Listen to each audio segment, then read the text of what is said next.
Mesdames et messieurs les élus consulaires, monsieur le chef de service régional de la planification, monsieur le chef d'agence de la CBAO de Thiès, monsieur le directeur de la coopération Université Iba Der Thiam de Thiès et sa délégation, mesdames et messieurs les dirigeants et représentants d'entreprises, membres de la délégation marocaine et leurs homologues de Thiès, mesdames, messieurs, distingués invités, je voudrais, à l'entame de mon propos, rendre un hommage à Feu Ali Khayou, ancien président de la Chambre d'agriculture de la région de Souss-Massa, dont l'annonce de son rappel à Dieu nous a beaucoup attristés.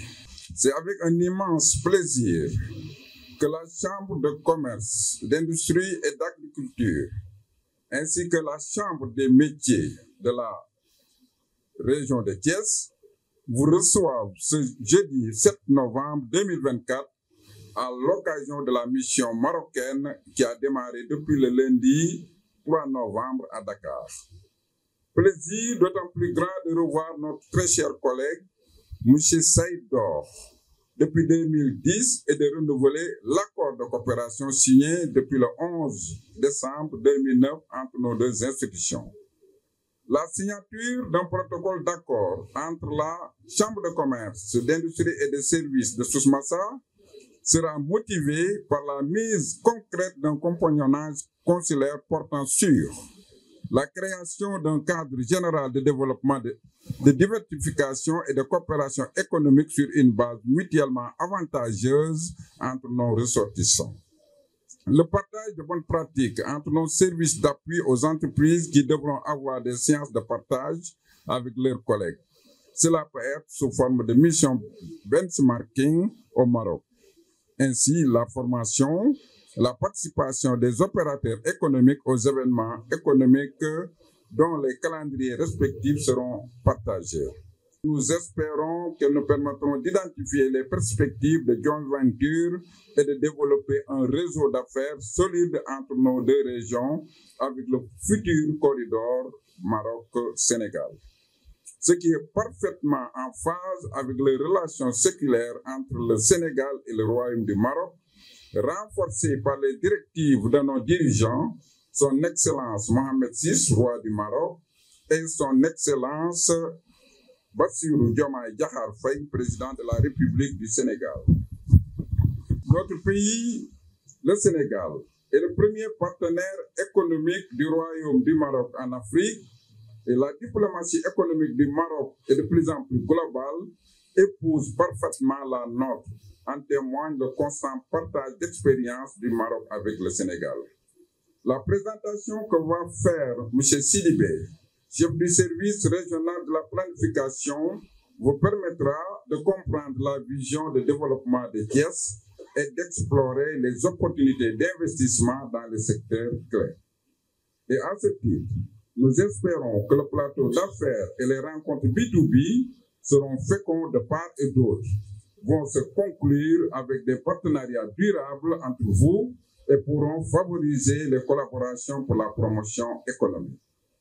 Ceci marquera l'atteinte des attentes mutuelles et la parfaite réussite de la présente mission.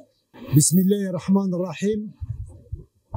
Wassalatu wassalam ala khayr al-mursalin wa ala alihi wa sahbihi ajma'in.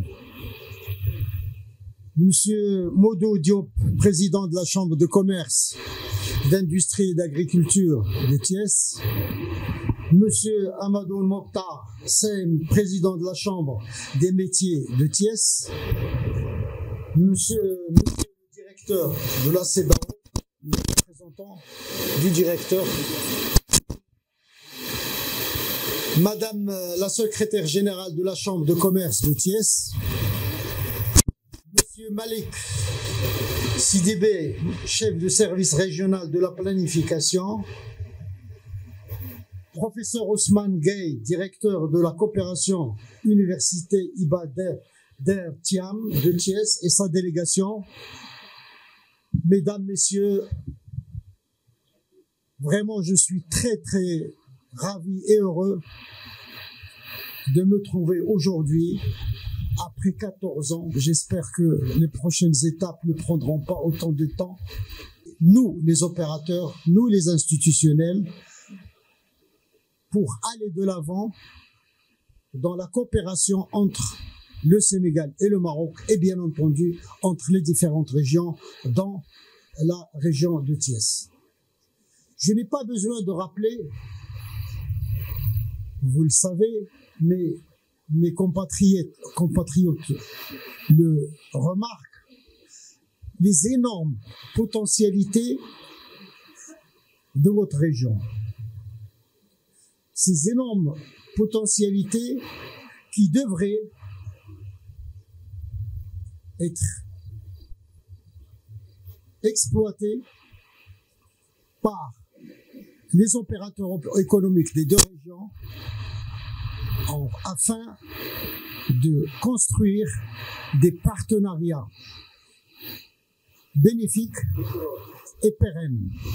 Nous avons fait ce déplacement, nous l'avons fait avec des objectifs. Ces objectifs s'inscrivent dans le leitmotiv de tout homme d'affaires, à savoir faire du business.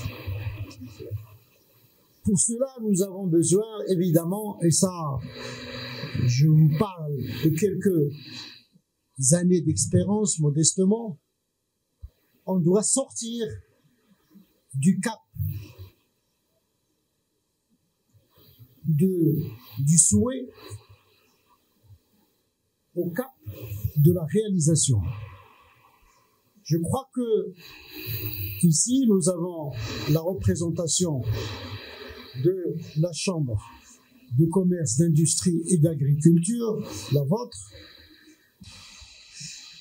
Dans l'intervention de monsieur le vice-président, il a cité un personnage qui nous avait quittés il y a quelques années, à savoir Haj Ali Qiyouh, qui était un personnage emblématique qui a énormément œuvré pour la coopération Maroc-Sénégal.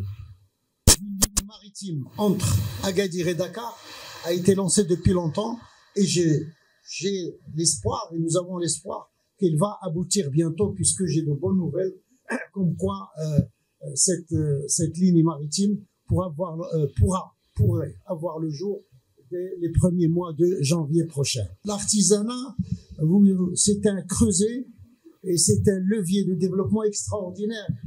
Donc nous pourrions travailler ensemble sur ça et on aura l'occasion, Inch'Allah, quand vous serez à Agadir, de réunir donc à ce moment-là tout le collectif que nous avons qui est composé de la région, du conseil régional, des 4 chambres professionnelles et de la CEGM, c'est le patronat régional. Donc on travaille en parfaite symbiose et dans un cadre, disons, collectif, et de telle sorte que ça nous permet évidemment de constituer un lobby dans le sens positif, un lobby pour faire avancer les choses. Chers amis, je crois que je vais pas faire souffrir les gens parce qu'il fait un peu chaud, mais sachez que nous avons beaucoup de choses à dire et à faire surtout. Donc, une fois de plus, je remercie toute l'équipe de la Chambre de commerce de Thiès, et de commerce, industrie et agriculture pour l'accueil que vous nous avez réservé. C'est pas étonnant, c'est dans les traditions africaines, dans les traditions sénégalaises. Nous sommes très touchés et vous pouvez être certains que dès que les possibilités le permettront, nous vous recevrons dans, peut-être pas, on n'aura pas le même faste, mais on vous le rendra très bien, Inch'Allah.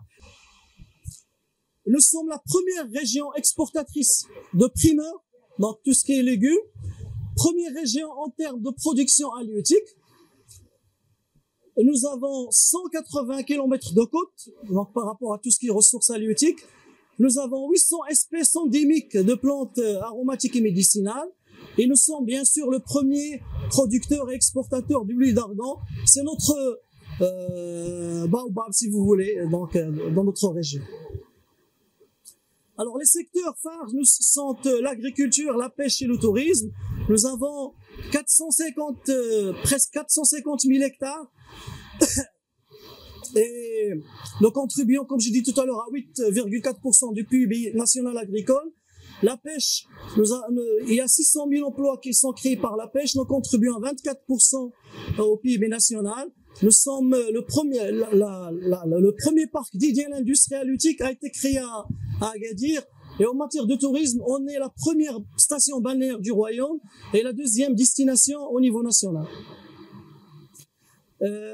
C'est vrai qu'on était focalisé sur l'agriculture, la pêche, le tourisme, mais il y a une dizaine d'années, on commence à diversifier un petit peu notre secteur industriel et on commence à tirer le fruit de tout cela. Il y a des industries qui commencent à s'installer. Je citerai juste comme exemple une grande unité allemande de câblage automobile qui vient de s'installer à Agadir avec 5000 emplois en vue. Il y a un port de commerce avec 7 lignes maritimes régulières et Monsieur le Président tout à l'heure disait qu'il y a, nous travaillons d'arrache-pied pour que la ligne maritime entre la région Souss-Messaoua, la région Souss-Messaoua Agadir et qu'il y ait une ligne maritime directe entre Agadir et Dakar et probablement Abidjan aussi. Donc ça va permettre de promouvoir les exportations, les importations et tout ce qui est échange économique entre le Maroc et ses frères pays de l'Afrique de l'Ouest. Nous avons beaucoup de zones industrielles, je ne vais pas tous les citer. Nous avons une zone franche, nous avons des zones d'activité économique, etc. Quelques chiffres par rapport à notre port, donc juste pour vous montrer l'importance des échanges économiques entre notre région et le reste du monde.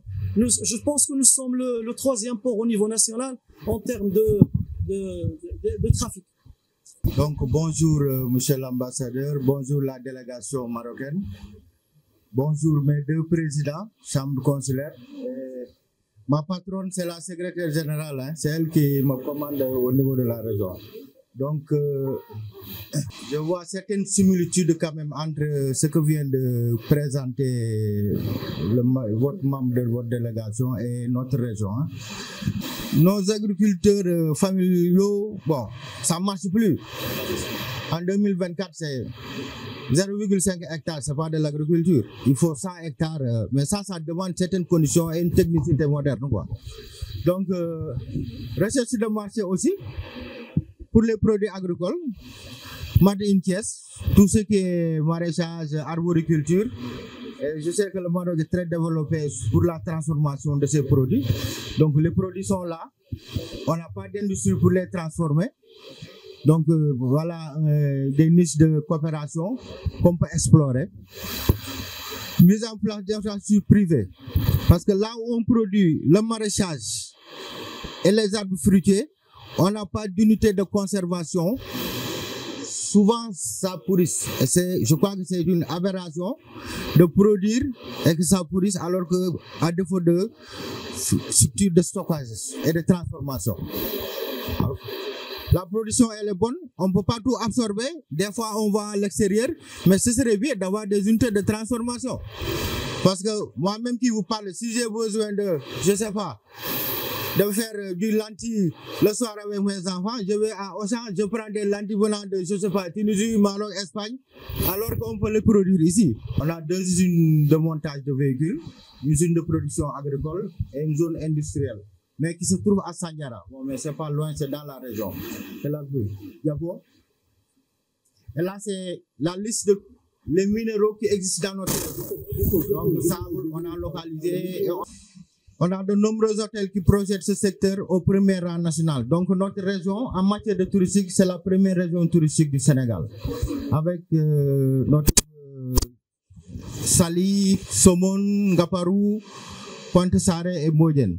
Donc là aussi, on a beaucoup d'hôtels, mais quand même, le champ, il y a possibilité de coopération dans ce domaine aussi. Parce que c'est un secteur où il faut constamment innover modernisée pour avoir un part de marché très élevé. L'université que je voudrais vous présenter aujourd'hui est une jeune université, mais qui porte un regard attentif et prospectif sur la dynamique de l'enseignement supérieur, de la recherche et de l'innovation dans le monde. Elle est dirigée par un jeune recteur, le professeur Mamadou Babacar Ndiaye Slight. L'université, j'ai honneur et plaisir de vous présenter mon parrain, qui est le professeur Iba Der Thiam, que tout le monde connaît parce qu'il a porté la voix du Sénégal. Nous avons à partir de là une gouvernance qui est basée sur des organes, ancrés dans la transparence et les valeurs que nous véhiculons. Nous y reviendrons plus tard, mais également qui œuvrent au quotidien pour l'assurance qualité. Dans notre université, nous avons mis en place des processus pour être en phase avec tout ce qu'on appelle assurance qualité, piloté par l'ANAQ, qui est le gendarme de l'enseignement au Sénégal. Cela, je peux dire, sans risque de me tromper, qu'elle couvre tous les domaines de la société à travers les 5 établissements. Nous avons des UFR, parce que nous voulons adresser à la fois la formation et la recherche. Donc, nous avons l'UFR Sciences économiques et sociales, l'UFR Sciences et technologies, l'UFR de la santé, qui est la 2e grande école de médecine du Sénégal, pratiquement 100 ans après celle de Dakar, et nous avons l'UFR des sciences de l'ingénieur. Nous avons un grand institut universitaire de technologie qui forme des Bac+2 et une grande école doctorale qui est transversale et qui adresse la recherche à travers 4 pôles. Slide. Donc, si vous scannez le QR code, vous aurez l'essentiel des programmes de formation qui sont délivrés au niveau de l'université Iba Der Thiam de Thiès. Et sans risque de me tromper, nous couvrons l'essentiel des besoins de la communauté parce que nous voulons être une université en phase avec sa communauté. Et nous, on ne se limite pas à ça. À travers un parcours IPRAS, par exemple, nous l'accompagnons de l'idéation de projet à la production d'un prototype, l'accompagnement au niveau des structures bancaires pour trouver un financement et enfin monter une entreprise qui puisse en retour recruter des jeunes pour lutter contre le chômage.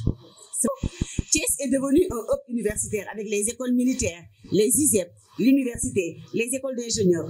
Tout cela auront besoin d'alimentation. Pourquoi aller chercher ça ailleurs alors que nous avons la possibilité, l'expertise de développer au sein de notre université une agriculture responsable, apte à prendre à la fois en charge le besoin au niveau des restaurants universitaires, mais également toucher le domaine touristique à travers les hôtels de Saly, mais également en dehors de Thiès, aller mailler tout le Sénégal et pourquoi pas l'extérieur.